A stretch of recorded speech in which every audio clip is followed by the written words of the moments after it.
Hello students, a warm welcome to online platform. हम पढ़ रहे थे प्रीवियस लेक्चर में ऑपेरॉन सिस्टम, और आज हम जो ऑपेरॉन सिस्टम पढ़ेंगे उसके अंदर हमें पढ़ना है the lac operon.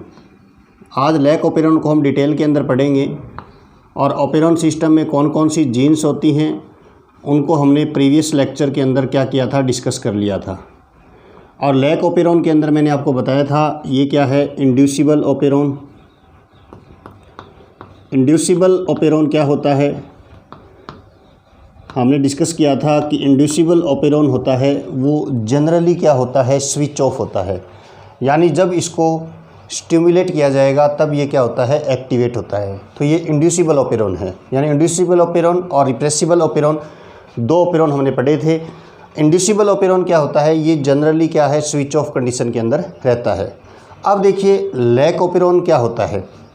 Lack refer to the lactose, यानी लैक ऑपेरॉन के अंदर हम कह सकते हैं कि लैक्टोज का डाइजेशन करने वाले एंजाइम का क्या होता है, फॉर्मेशन होता है। यानी हम कह सकते हैं द लैक ऑपेरॉन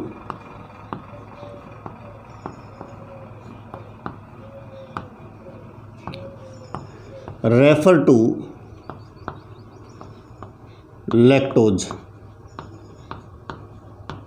यानी हम कह सकते हैं कि लैक वर्ड का यहाँ पर क्या यूज़ है, लैक वर्ड इंडिकेट करता है किसको, लैक्टोज को।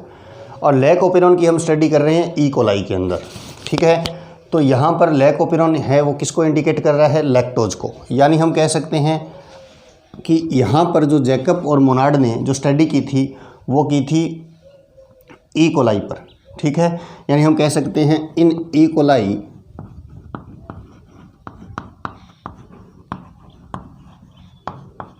breakdown of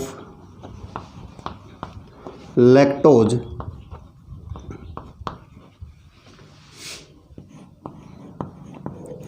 require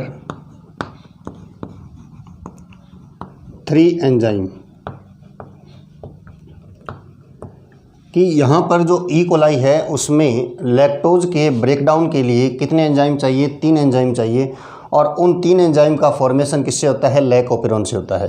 तो जीन रेगुलेशन है उसको एक्सप्लेन करने के लिए हम लैक ऑपेरॉन की स्टडी कर रहे हैं, जो कि एक इंड्यूसिबल ऑपेरॉन है। और लैक इंडिकेट करता है लैक्टोज को, और इसके अंदर 3 एंजाइम का फॉर्मेशन होता है जो कि लैक्टोज का क्या करेंगे, डाइजेशन करेंगे। और यहाँ पर क्या होता है कि अगर एडिशन हो जाता है, एडिशन ऑफ लैक्टोज, यानी अगर सेल के अंदर लैक्टोज है तो क्या होगा, ये ऑपेरॉन होगा वो स्टिमुलेट हो जाता है, इटसेल्फ स्टिमुलेट, इटसेल्फ स्टिमुलेट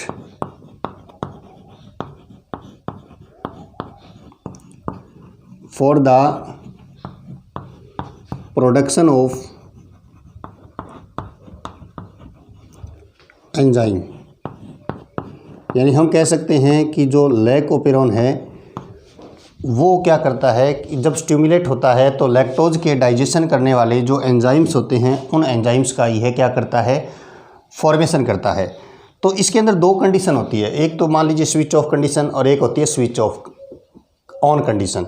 तो जनरल वे के अंदर तो ये क्या रहता है, स्विच ऑफ रहता है। और स्विच ऑफ कब रहेगा, तो फर्स्ट कंडीशन क्या है, in the absence of inducer. यानी जब इंड्यूसर नहीं होगा, इसको स्टिमुलेट करने वाला कोई नहीं होता, तब तक यह ऑपेरॉन है वो क्या रहेगा, स्विच ऑफ रहेगा। यानी इसके अंदर एंजाइम का फॉर्मेशन नहीं होगा और एंजाइम नहीं बनेंगे क्योंकि ऑपेरॉन क्या रहता है, ऑफ रहता है। अब यहाँ पर देखिए जनरल वे के अंदर अगर हम इसको एक्सप्लेन करते हैं एक डायग्रामेटिक रिप्रेजेंटेशन से, कि देखिए ये हम कह सकते हैं यहाँ पर ये मैं ऑपेरॉन बना रहा हूँ, और ऑपेरॉन मैंने कहा था operon is a unit and a consisting of genes, they are promoter, they are operator, they are structural. यानी जीन्स होती हैं और वे मिलकर क्या बनाती है, एक ऑपेरॉन बनाती है।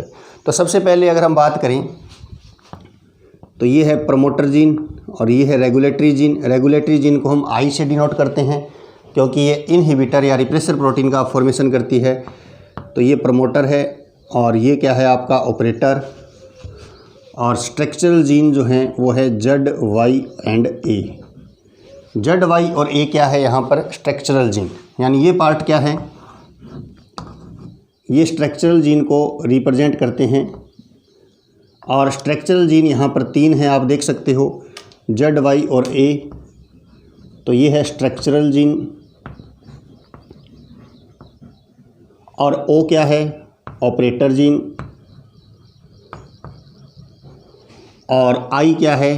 पी क्या है? प्रमोटर। और आई क्या है? Regulatory.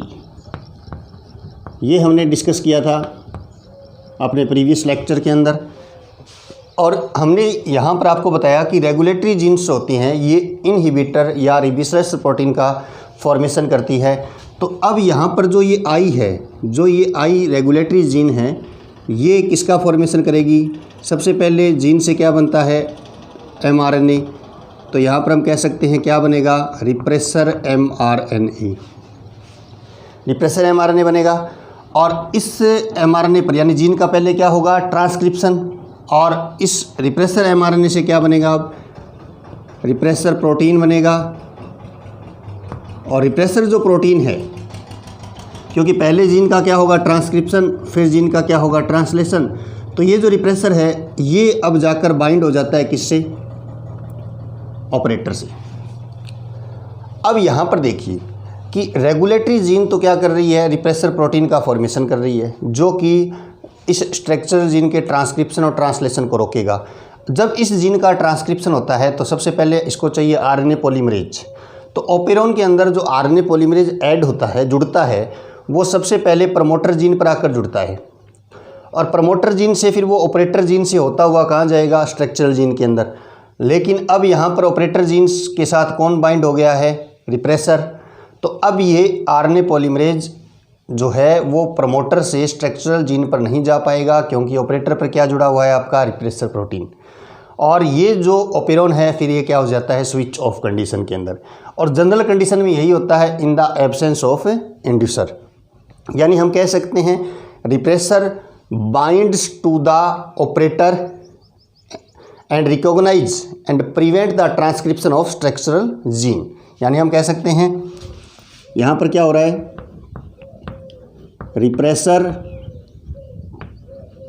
Bind with operator gene and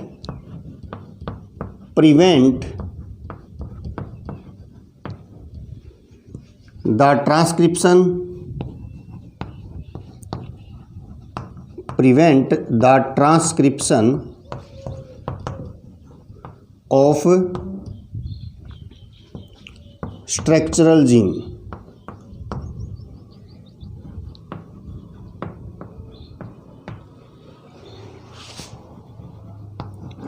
and operon become switched off. Operon क्या हो जाता है? स्विच ऑफ हो जाता है।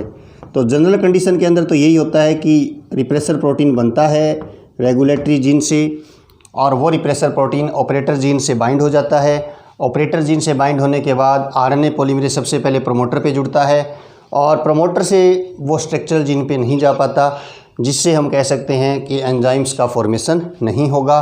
और ये लोएक ओपेरॉन है, ये क्या रहता है? Switch off.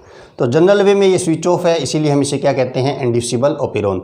किस तरीके से ये स्विच ऑफ रहता है आपने अभी इसको देखा, तो आप इसको नोट कर लीजिए। उसके बाद हम सेकंड कंडीशन की बात करेंगे कि किस प्रकार से ये इंड्यूस होता है, किस प्रकार से ये एक्टिव होता है।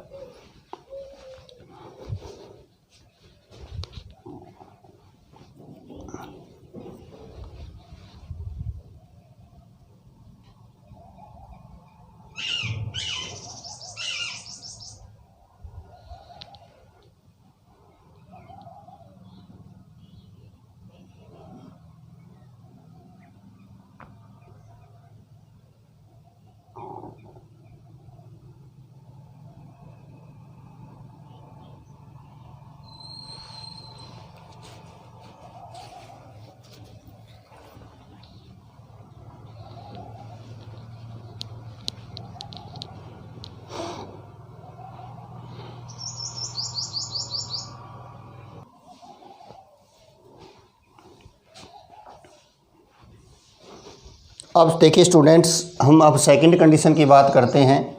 सेकंड कंडीशन क्या है लैक ओपेरोन की? In the presence of inducer. देखिए इंड्यूसर की प्रेजेंस में क्या होता है उसको हम अभी देखते हैं। तो यहाँ पर देखिए, सबसे पहले मैं यहाँ पर ओपेरोन को ड्रा कर रहा हूँ और ओपेरोन के अंदर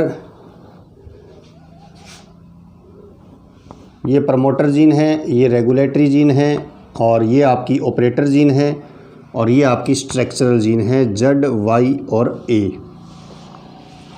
जो हमने अभी देखा। जनरल वे के अंदर क्या होता था कि जो ये रेगुलेटरी जीन है जो इनहिबिटर या रिप्रेसर का फॉर्मेशन करेगी, तो इस जीन का सबसे पहले होगा ट्रांसक्रिप्शन और ट्रांसक्रिप्शन से बनेगा रिप्रेसर mRNA और इससे रिप्रेसर mRNA से बनेगा आपका रिप्रेसर प्रोटीन।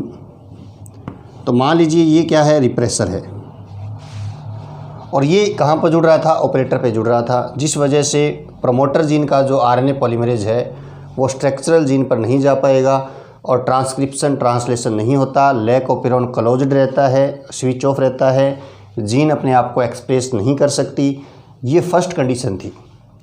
अब देखिए बैक्टीरिया के अंदर हम लैक ओपेरोन पढ़ रहे हैं, तो मान लीजिए ये कोई बैक्टीरियल सेल है। अब इस बैक्टीरियल सेल के अंदर जो ये ओपेरोन है, लैक ओपेरोन, ये बंद है, क्लोज्ड है और इस बैक्टीरियल सेल के बाहर जो मीडियम है उसमें लैक्टोज प्रेजेंट है। लैक्टोज को मैंने L से डिनोट कर दिया। अब यहाँ पर क्या होगा, अगर ये लैक्टोज गलती से इस सेल के अंदर चली जाए, क्योंकि लैक्टोज तो जाएगा इसके अंदर, और जब लैक्टोज जाएगा इस बैक्टीरियल सेल के अंदर तो इस रेप्रेसर के साथ कौन अटैच हो जाएगा, लैक्टोज। इस रिप्रेसर के साथ लैक्टोज अटैच हो जाता है और इसी लैक्टोज को हम क्या कहते हैं, इंड्यूसर। यानी ये लैक्टोज जैसे ही बैक्टीरियल सेल में जाता है तो ये बैक्टीरियल सेल जो है इसका रिप्रेसर प्रोटीन इस ऑपरेटर जीन से बाइंड नहीं हो पाएगा और अगर ये इसके साथ बाइंड नहीं हो पाएगा तो ऑपरेटर जीन फ्री है और आरएनए पॉलीमरेज जो प्रमोटर पे जुड़ेगा सबसे पहले वो ऑपरेटर से होता हुआ कहाँ चला जाएगा, स्ट्रक्चरल जीन के अंदर। और स्ट्रक्चरल जीन के अंदर जैसे ही जाएगा तो उसका ट्रांसक्रिप्शन भी हो जाएगा और इसका ट्रांसलेशन भी हो जाएगा। यानी हम कह सकते हैं कि स्ट्रक्चरल जीन जो है उसका, या जो लैक जीन बोल सकते हैं इसको, इससे आरएनए पॉलीमरेज इसका क्या करेगा, ट्रांसक्रिप्शन करेगा। तो क्या बनेगा, लैक mRNA। mRNA बन गया ट्रांसक्रिप्शन से। अब क्या होगा, इन जीन्स का होगा ट्रांसलेशन और जब इसका ट्रांसलेशन होगा तो यहाँ पर टोटल एंजाइम बनेंगे 3 टाइप के। आप सोचोगे सर 3 टाइप के एंजाइम कैसे बनेंगे, तो देखिए जीन भी 3 है तो 3 जीन है तो 3 ही प्रोटीन बनेंगे। सर यहाँ पर mRNA तो एक ही है तो 3 प्रोटीन कैसे बना लेगा, यहाँ पे तो 3 अलग अलग आरएनए या 3 अलग अलग आरएनए पॉलीमरेज की रिक्वायरमेंट थी। तो देखिए ये जीन्स जो होती हैं ये लिंक्ड जीन है। लिंक्ड जीन का मतलब है आपस में ये जुड़ी हुई है और ये पॉलीसिस्टोनिक टाइप का mRNA है। पॉलीसिस्टोनिक और मोनोसिस्टोनिक हमने पढ़ा था ट्रांसक्रिप्शन में। पॉलीसिस्टोनिक वो होता है जो 2 से ज़्यादा पॉलीपेप्टाइड चेन का फॉर्मेशन कर सकता है। तो देखिए Z से क्या बनेगा, Z जीन जो एंजाइम बनाती है वो एंजाइम बनेगा बीटा गैलेक्टोसाइडेज। बीटा गैलेक्टोसाइडेज जो है वो Z जीन से बनेगा और Y जीन से बनेगा आपका परमिएज और A जीन से आपका जो बनने वाला है वो है ट्रांस एसिटिलेज। इस प्रकार से हम कह सकते हैं यहाँ पर 3 एंजाइम्स बनेंगे और लैक ओपेरोन है वो ऑन हो चुका है क्योंकि इस जीन ने अपने आप को एक्सप्रेस कर दिया है और एंजाइम्स बन चुके हैं। अब यहाँ पर तीनों एंजाइम का अलग अलग फंक्शन है। सबसे पहले बात करते हैं परमिएज एंजाइम की। परमिएज एंजाइम क्या करता है, देखिए इस बैक्टीरियल सेल के बाहर लैक्टोज थी। लैक्टोज क्या है, इस बैक्टीरियल सेल के अंदर नहीं जा सकती, लेकिन गलती से अगर एक मॉलिक्यूल चला गया तो वो जाकर किसके साथ जुड़ा था, रिप्रेसर के साथ। और फिर ये लैक्टोज जब इस इंड्यूसर जो है जो इस रिप्रेसर के साथ जुड़ा तो लैकोपेरोन ऑन हो गया और आपके 3 एंजाइम बन चुके हैं। तो अब ये परमिएज है ना, ये क्या करेगा, इस बैक्टीरियल सेल की परमिएबिलिटी को इंक्रीज कर देगा। और बैक्टीरियल सेल की अगर परमिएबिलिटी इंक्रीज हो जाती है तो ये अदर लैक्टोज है ये भी सेल के अंदर आ जाएंगे। यानी हम कह सकते हैं परमिएज एंजाइम इंड्यूस और enhance the permeability of bacterial cell for lactose. यानी लैक्टोज के लिए परमिएबिलिटी को इंक्रीज करेगा कौन, परमिएज एंजाइम। बीटा गैलेक्टोसाइडेज क्या करेगा, क्योंकि लैकोपेरोन से क्या बनेगा, लैक्टोज बनेगा, लैक्टेज एंजाइम बनेगा। तो ये बीटा गैलेक्टोसाइडेज क्या है, एक प्रकार का लैक्टेज है जो इस लैक्टोज का डाइजेशन कर देगा। और लैक्टोज एक डाइसैकेराइड है और इसके डाइजेशन से बनेगा ग्लूकोज और गैलेक्टोज, यानी डाइजेशन कंप्लीट हो जाएगा। ट्रांस एसिटाइलेज जो होता है ये एसिटाइल को एंजाइम ए की अकॉर्डिंग काम करता है। ये भी एक एंजाइम है एसिटाइल को एंजाइम की, और वो इस एक्टिविटी को भी इंड्यूस करता है। तो ये काम हो जाएगा किसका, ट्रांस एसिटिलेज का। हमने अभी डिस्कस किया है in the presence of inducer, क्योंकि ये लैकोपेरोन एक इंड्यूसिबल ओपेरोन है, जनरली ये स्विच ऑफ है। और अब इंड्यूसर अगर प्रेजेंट है तो क्या होगा, इंड्यूसर यहाँ पर कौन है, लैक्टोज है। क्योंकि जब ये रेगुलेटरी जीन जो है वो इस रिप्रेसर एमआरएनए का फॉर्मेशन करती है, इस रिप्रेसर एमआरएनए से रिप्रेसर प्रोटीन बनता है, वो इस ऑपरेटर जीन पे जाके जुड़ जाता है, जिससे आरएनए पॉलीमरेज स्ट्रक्चरल जीन का ट्रांसक्रिप्शन और ट्रांसलेशन नहीं कर पाता है। लेकिन अब इस सेल के अंदर अगर गलती से लैक्टोज चला जाए तो ये लैक्टोज एक एज ए इंड्यूसर है, और ये इंड्यूसर क्या करता है, इस रिप्रेसर के साथ जुड़ जाता है और फिर ये रिप्रेसर फ्री हो जाएगा, ऑपरेटर पे नहीं जुड़ेगा। तो आरएनए पॉलीमरेज स्ट्रक्चरल जीन का ट्रांसक्रिप्शन करता है, ट्रांसक्रिप्शन करने से बनेगा लैक एमआरएनए, और फिर इसका ट्रांसलेशन होने से 3 जीन है तो 3 एंजाइम बनेंगे। जेड जीन से बनेगा बीटा गैलेक्टोसाइडेज, वाई जीन से बनेगा परमिएज, और ए जीन से बनेगा ट्रांस एसिटिलेज। परमिएज एंजाइम क्या करता है, इट एनहेंस और induce the permeability of bacterial cell for lactose. And beta galactoside एक activate enzyme which helps to digestion in lactose, and lactose is a disaccharide. After digestion it convert into glucose and galactose. Transacetylase enzyme behave like a acetyl coenzyme A, and it activate the lactase और beta galactosidase enzyme. तो ये था आपका lac operon, जो कि general condition में तो था स्विच ऑफ, लेकिन जैसे इसको सेल को इंड्यूसर या लैक्टेज मिला है, मेटाबोलाइट्स इसको मिला है, क्योंकि लैक्टेज एक मेटाबोलाइट है, लैक्टोज एक मेटाबोलाइट्स है सेल के अंदर, अगर ये इसको मिलता है तो ये इंड्यूस हो जाता है, इसीलिए इसको बोलते हैं इंड्यूसिबल ओपेरोन। इसको नोट कर लीजिए। उसके बाद हम promoter, inducer, operator, structural genes की जो हम कह सकते हैं थ्योरी है, नोट्स है, उसको नोट करेंगे। तो एक बार आप इसको नोट कर लीजिए।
तो स्टूडेंट्स, हमारा लैकोपेरोन कंप्लीट हो चुका है वैसे तो, लेकिन अब हम regulatory gene, promoter gene, operator gene, इनको अलग अलग हम थ्योरेटिकल पार्ट है उसको नोट करते हैं।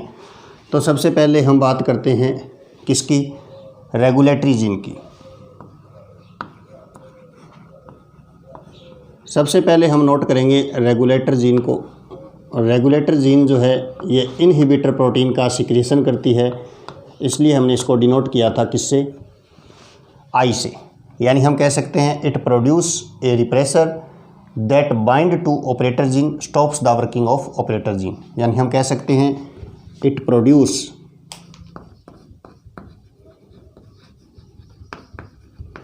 ए repressor that bind to operator gene. ये हमने देखा भी था, डिस्कस भी किया था कि सबसे पहले जो रेगुलेटरी जीन है उससे रिप्रेसर का फॉर्मेशन होता है, जो किससे बाइंड होगा, ऑपरेटर जीन से बाइंड होगा, और ये क्या करेगा, stops the working of operator gene. यानी हम कह सकते हैं stops the working of operator gene. और ऑपरेटर जीन की वर्क यही है कि ये आरएनए पॉलीमरेज को प्रमोटर से स्ट्रक्चरल जीन के पास क्या करती है, ये ट्रांसफ़र करती है। अब देखिए, अगर हम बात करें कि रेगुलेटरी जीन से रिप्रेसर का फॉर्मेशन होता है, तो रिप्रेसर क्या होता है। अब देखिए, रिप्रेसर क्या है, एक प्रोटीन है। यानी हम कह सकते हैं it's a protein produced by regulatory gene. यानी रिप्रेसर क्या है, एक प्रोटीन है। आपने देखा था कि रेगुलेटरी जीन का ट्रांसक्रिप्शन होता है, ट्रांसलेशन होता है, तो हम कह सकते हैं रिप्रेशन क्या है, एक प्रोटीन है जो कि किससे बनता है, ये रेगुलेटरी जीन से बनता है। और हम कह सकते हैं it binds to operator gene due to structural genes transcription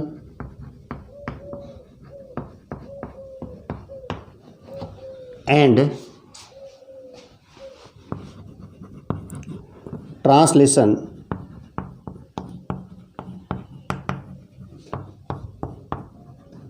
stop.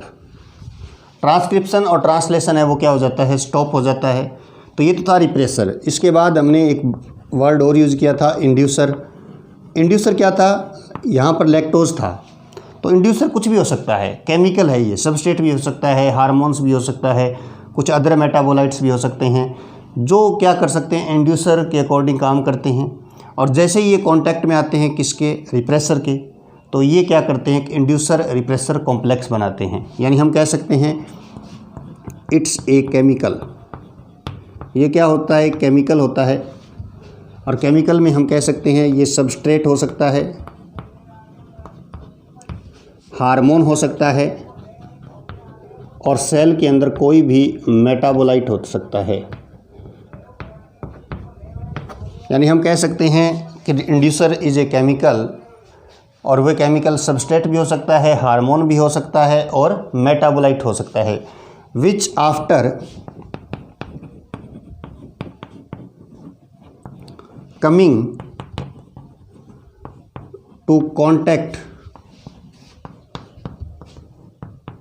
with repressor form inducer repressor complex।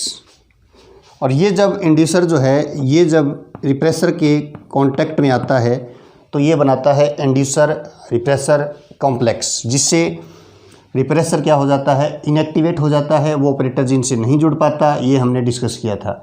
तो इंड्यूसर लैक ऑपेरॉन में कौन था, लैक्टोज। यानी हम कह सकते हैं inducer for lac operon in E coli is lactose.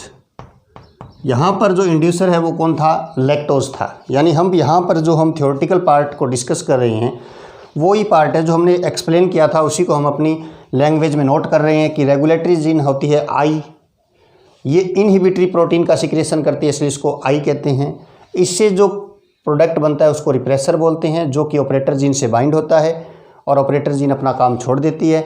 Operator gene का काम होता है आरएनए पॉलीमरेज को प्रमोटर से स्ट्रक्चरल जीन तक लेकर जाना। तो रिप्रेसर जो है वो क्या कर रहा है, प्रोटीन है एक, ऑपरेटर जीन है, उसके ट्रांसक्रिप्शन और ट्रांसलेशन है उस स्ट्रक्चरल जीन को, उसको रोकता है। उसके बाद हमने देखा इंड्यूसर सेल के अंदर कोई भी केमिकल हो सकता है, सबस्ट्रेट हो सकता है, हार्मोन हो सकता है, मेटाबोलाइट हो सकता है। ये क्या करता है, इस रिप्रेसर के साथ जुड़कर उसको इनएक्टिवेट कर देता है। और इनएक्टिवेट किससे करता है, इंड्यूसर रिप्रेसर कॉम्प्लेक्स बनाकर, जिससे लैक ऑपेरॉन एक्टिवेट हो जाता है, स्विच्ड ऑन हो जाता है। और ई कोलाई के अंदर जो हम लैक ऑपेरॉन अभी डिस्कस कर रहे हैं वहाँ पर इंड्यूसर कौन है, लैक्टोज है। तो ये हमने डिस्कस किया, तो इसको नोट कर लीजिए आप एक बार।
तो स्टूडेंट्स अब हम लैक ऑपेरॉन जो है उसकी नेक्स्ट पार्ट की बात करते हैं, और वो है आपकी स्ट्रक्चरल जीन। देखिए स्ट्रक्चरल जीन की अगर हम बात करें तो स्ट्रक्चरल जीन आपने देखा जिसका क्या होता है, ट्रांसक्रिप्शन और ट्रांसलेशन होता है और उससे एंजाइम्स बनते हैं। और यहाँ लैक ऑपेरॉन में 3 स्ट्रक्चरल जीन थी, जेड, वाई और ए। यानी हम कह सकते हैं these genes synthesize mRNA which turns into polypeptide or enzyme over the ribosome। यानी हम कह सकते हैं these gene synthesize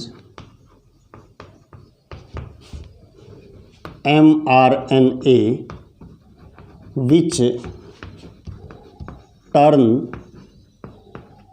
into polypeptide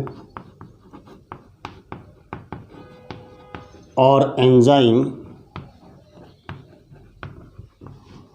over the ribosome. यानी राइबोसोम के ऊपर ये एमआरएनए से क्या बनाती है, प्रोटीन बनाती है, एंजाइम्स बनाती है, उसे हम कहते हैं स्ट्रक्चरल जीन। और इस ऑपेरॉन की अगर हम बात करें तो हम कह सकते हैं एन ऑपेरॉन may have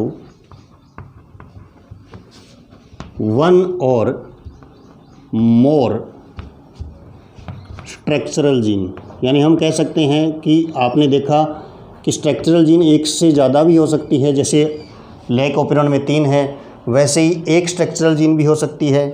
तो ये क्या था आपका स्ट्रक्चरल जीन वाला पार्ट। उसके बाद हम बात करते हैं किसकी, ऑपरेटर जीन की। ऑपरेटर जीन क्या करता है, स्ट्रक्चरल जीन के पास सिचुएटेड होती है। यानी हम कह सकते हैं it lies adjacent to the structural gene. यानी हम कह सकते हैं it lies adjacent to the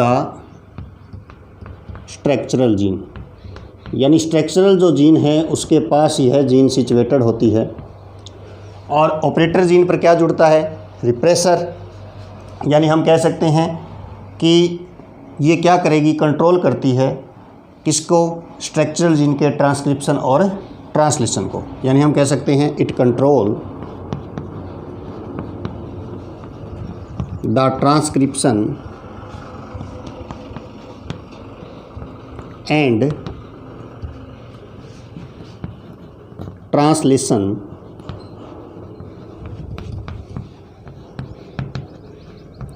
of structural gene, क्योंकि स्ट्रक्चरल जीन का ट्रांसक्रिप्शन और ट्रांसलेशन जो है वो ऑपरेटर जीन ही कंट्रोल करती है। कैसे करती है? क्योंकि इसके साथ क्या जुड़ता है? रिप्रेसर, यानी हम कह सकते हैं it's switched off at the presence of repressor, यानी रिप्रेसर की प्रेजेंस में यह ऑफ रहती है, जिससे आरएनए पॉलीमरेज है वो प्रमोटर से कहाँ नहीं जा पाता? स्ट्रक्चरल जीन पे नहीं जा पाता। तो ये क्या थी आपकी ऑपरेटर जीन। उसके बाद लास्ट आती है प्रमोटर जीन।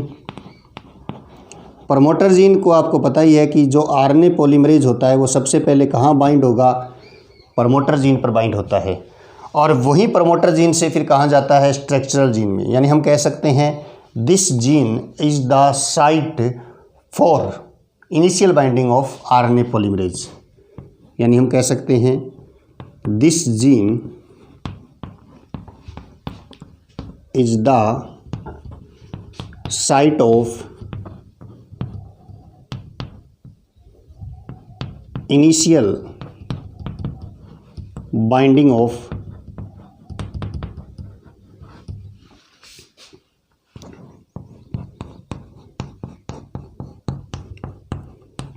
RNA polymerase. यानी सबसे पहले आरएनए पॉलीमरेज कहाँ पर बाइंड होता है? आपके प्रमोटर जीन पर बाइंड होता है। तो आपने देखा स्ट्रक्चरल जीन तो वही है जिसका ट्रांसक्रिप्शन होगा, ट्रांसलेशन होगा, जिससे एंजाइम बनता है। और स्ट्रक्चरल जीन एक भी हो सकती है और ज़्यादा भी हो सकती है, क्योंकि अभी हमने देखा कि इस लैकोपेरॉन में 3 होती है, ZYA, और अगर हम किसी और ओपेरॉन को पढ़ेंगे तो वहाँ पर एक जीन भी हो सकती है।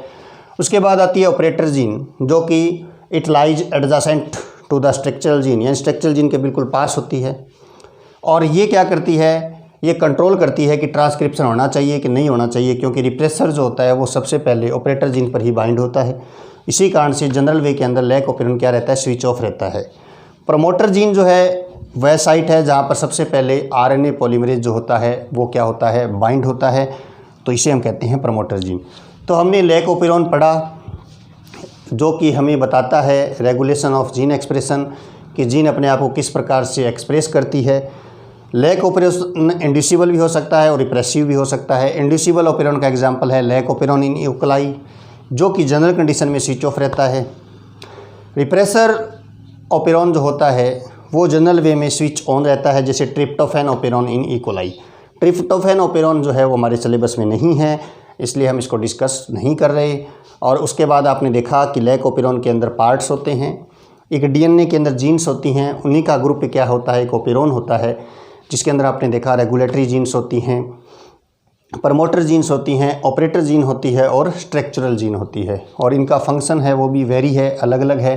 तो आप इसको नोट कर लीजिए। और कल का जो हमारा वीडियो लेक्चर होगा उसमें हम नया टॉपिक शुरू करेंगे, ह्यूमन जीनोम प्रोजेक्ट, जिसके अंदर हम देखेंगे कि डीएनए और जीन का सीक्वेंस जो है उसको हम किस प्रकार से आइडेंटिफाई करते हैं, उसको डिटरमाइन करते हैं। तो इसको नोट कर लीजिए आप एक बार।